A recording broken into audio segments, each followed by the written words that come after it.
If you have overcome your inclination and not been overcome by it, you have reason to rejoice. Those most moved to tears by every word of a preacher are generally weak and a rascal when the feelings evaporate. You have control over your mind, not outside events. Realize this, and you will find strength. I found Rome a city of bricks, and left it the city of marbles. Accept the things to which fate binds you, and love the people with whom fate brings you together, but do so with all your heart. Which death is preferable to every other? The unexpected. An unexamined life is not worth living.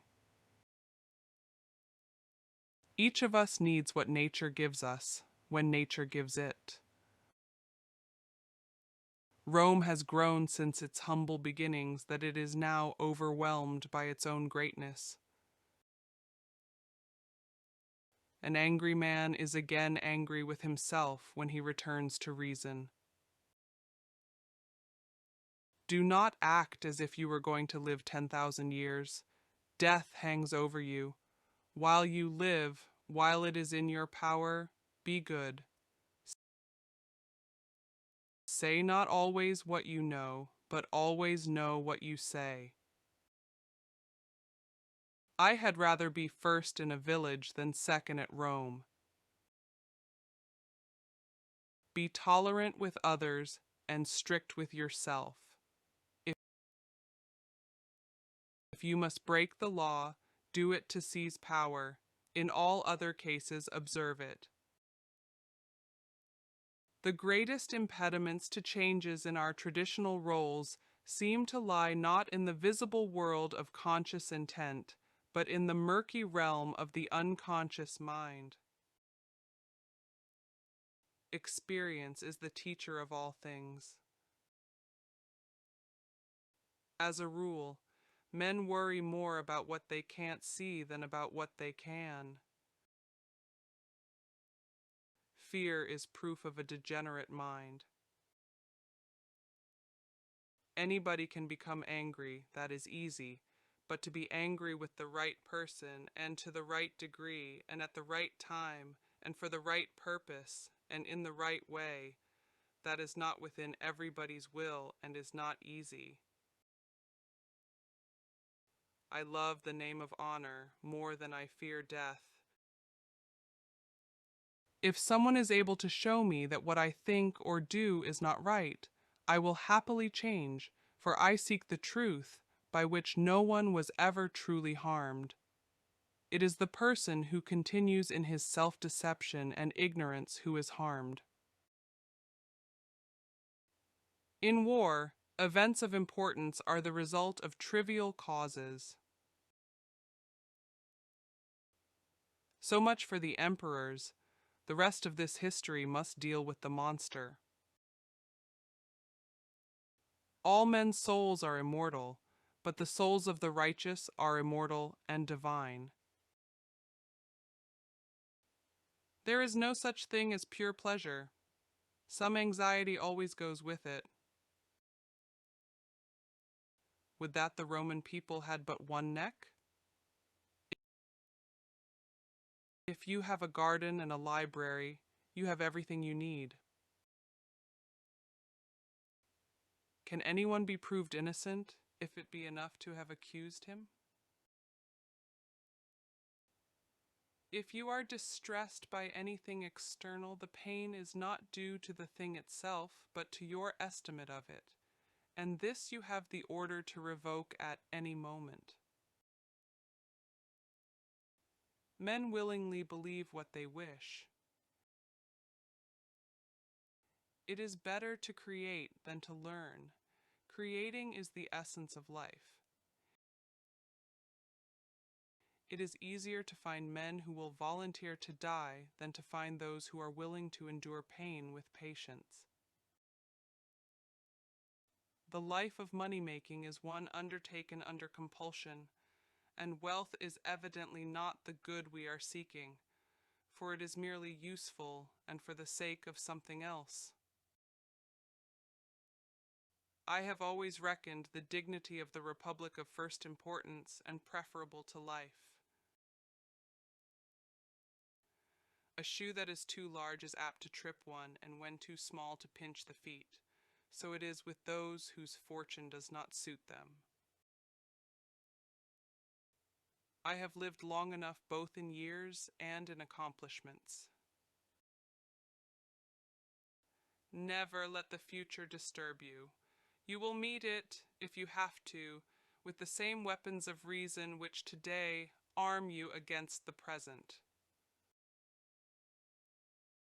I'm never less at leisure than when at leisure, or less alone than when alone. The object of life is not to be on the side of the majority, but to escape finding oneself in the ranks of the insane. It is better that a guilty man should not be brought to trial than that he should be acquitted. Rome has grown since its humble beginnings that it is now overwhelmed by its own greatness. I shall find antiquity a rewarding study, if only because, while I am absorbed in it, I shall be able to turn my eyes from the troubles which for so long have tormented the modern world. This above all makes history useful and desirable. It unfolds before our eyes a glorious record of exemplary actions. The troubles which have come upon us always seem more serious than those which are only threatening. Passions are generally roused from great conflict. There are laws for peace as well as war. We do not learn this only from the event, which is the master of fools. In difficult and desperate cases, the boldest counsels are the safest.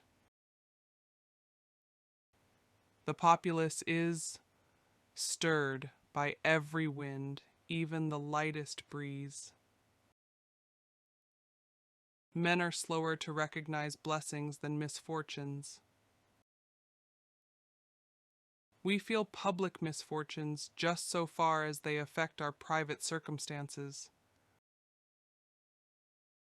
Under the influence of fear, which always leads men to take a pessimistic view of things, they magnified their enemies' resources and minimized their own. The old Romans all wished to have a king over them because they had not yet tasted the sweetness of freedom. Greater is our terror of the unknown. Nowhere are our calculations more frequently upset than in war. Many things complicated by nature are restored by reason. The state is suffering from two opposite vices, avarice and luxury, two plagues which, in the past, have been the ruin of every great empire. Such is the nature of crowds. Either they are humble and servile or arrogant and dominating. They are incapable of making moderate use of freedom, which is the middle course, or of keeping it. In valor you are their equals, in necessity the last and strongest weapon, their superiors. Nature has ordained that the man who is pleading his own cause before a large audience will be more readily listened to than he who has no object in view other than the public benefit. Fame opportunely despised often comes back redoubled. Toil and pleasure, in their natures opposite, are yet linked together in a kind of necessary connection. Children form a bond of union than which the human heart finds none more enduring. Being continually in people's sight, by the satiety which it creates, diminishes the reverence felt for great characters. Assume in adversity a countenance of prosperity, and in prosperity moderate thy temper. There is nothing worse than being ashamed of parsimony or poverty. Toil and pleasure, dissimilar in nature, are nevertheless united by a certain natural bond. False shame only is harmful. Haste is blind and improvident.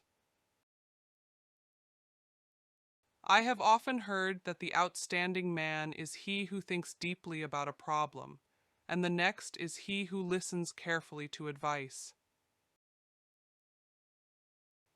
Dignity is a matter which concerns only mankind. Friendships ought to be immortal, hostilities mortal. Persevere in virtue and diligence.